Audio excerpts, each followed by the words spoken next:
Hello friends, चला तर मग आपण आता तुपाविषयी माहिती जाणून घेऊया. 1. लोण्याला कढवून त्यापासून तूप बनते. 2. सर्व प्रकारच्या तुपामध्ये गाईचे तूप श्रेष्ठ समजले जाते. तुपाच्या सेवनाने धातूची वृद्धी होऊन शक्ती वाढते, मेंदू शांत राहतो, शरीरातील उष्णता दूर होते व रक्ताची शुद्धी होते. अतिरिक्त शारीरिक कष्ट करणाऱ्या लोकांनी तुपाचे सेवन करणे अत्यंत हितावह आहे. 3. भाकरी, पोळी किंवा खिचडी बरोबर तूप खातात. बाजरीची भाकरी व घट्ट तूप व त्याबरोबर वाटीभर दाट ताक प्याल्यास ते घेणाऱ्याला बाहेरील जीवनसत्वाची आवश्यकता नसते.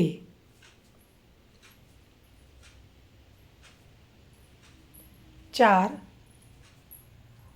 जुन्या तुपाचा औषधासाठी वापर केला जातो.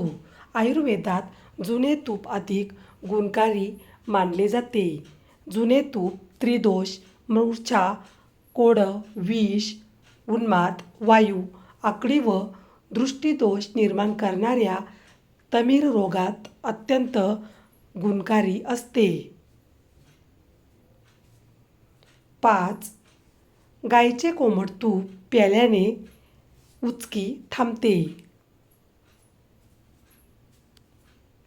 6. गाईचे तूप आणि दूध एकत्र करून प्यायल्याने तृषाविकार नाहीसा होतो. 7. रात्री झोपताना अर्धा शेर दूध गरम करून त्यात 2 चमचे तूप टाकून प्यायल्याने सकाळी पोट चांगले साफ होते. 8. गाईच्या तुपाचे सकाळ संध्याकाळ 7 दिवसापर्यंत नस्य घेतल्याने किंवा नाकात तुपाचे थेंब टाकल्याने अर्धशिशी थांबते. 9. गाईचे तूप टाळूवर तसेच कानशिलावर घासल्याने पित्ताने दुखत असणारे डोके लगेच उतरते व आराम मिळतो. 10. गाईचे ताजे तूप व दूध एकत्र करून डोळ्यात घातल्याने डोळ्यातील शिरा लाल होण्याचे बंद होते आणि डोकेदुखीही थांबते. 11. गाईचे तूप हातापायांना घासल्याने हातापायाची होणारी आग व शरीरात वाढलेली उष्णता नाहीशी होऊन शांत झोप लागते. 12.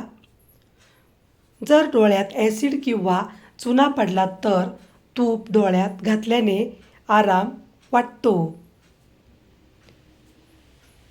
व्हिडिओ पूर्ण बघितल्याबद्दल खूप खूप धन्यवाद.